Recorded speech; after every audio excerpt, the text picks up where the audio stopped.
अस्सलाम वालेकुम वरहमत उल्लाह। एक रावी बयान करते हैं कि सिला बिन अशीम रहमतुल्लाह अलैह एक गज़वा में शरीक थे और उनके हमरा उनका बेटा भी उनके साथ था।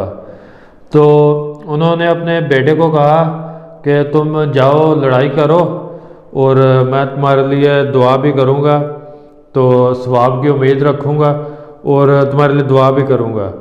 तो उनके बेटे ने अपना असला यानी कि तलवार वगैरह उठाई और लड़ाई के लिए चले गए और लड़ते रहे यहाँ तक कि शहीद कर दिए गए। फिर ये ख़ुद आगे बढ़े सिला बिन अशीम रहमतुल्लाह अलैह। तो ये ख़ुद आगे गए तो फिर इन्होंने भी लड़ाई की और लड़ाई करते हुए ये भी शहीद हो गए। तो जब ये दोनों बाप बेटा शहीद कर दिए गए तो कुछ औरतें जमा हुई और उनकी बीवी के पास गई, यानी कि अफसोस के लिए इकट्ठी हुई।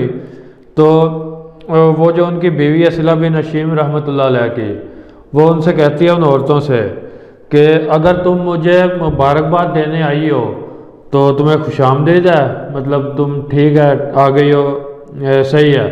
लेकिन कहती हैं कि अगर इसके अलावा किसी और काम के लिए आई हो, यानी कि अफसोस करने के लिए या कुछ ज़्यादा इस तरह का कहने के लिए कि तुम बेवा हो गई हो, तुम्हारा बेटा भी शहीद हो गया और इसका कोई दुख जाहिर करने के लिए आई हो, इस तरह की बात है, तो कहती हैं कि अगर इसके अलावा मुबारकबाद देने के अलावा किसी और मकसद के लिए आई हो तो वापस चले जाओ। यानी कि उन्होंने उनको वापस जाने का कह दिया कि अगर मुबारकबाद नहीं देने आई हैं, यानी वो समझती थी कि उन्हें मुबारकबाद मिलनी चाहिए इस चीज़ की कि उनका खावंद भी शहीद कर दिया गया, उनका बेटा भी शहीद कर दिया गया, क्योंकि उन्हें अल्लाह से अजर की उम्मीद थी।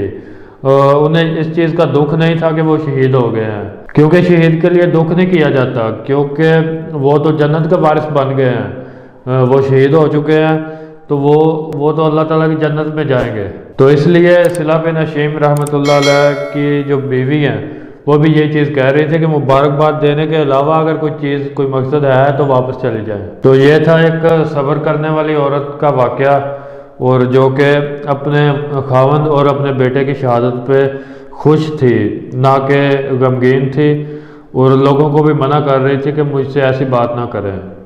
इंशाल्लाह नेक्स्ट वीडियो के साथ मिलेंगे। अस्सलाम वालेकुम वरहमतुल्लाह।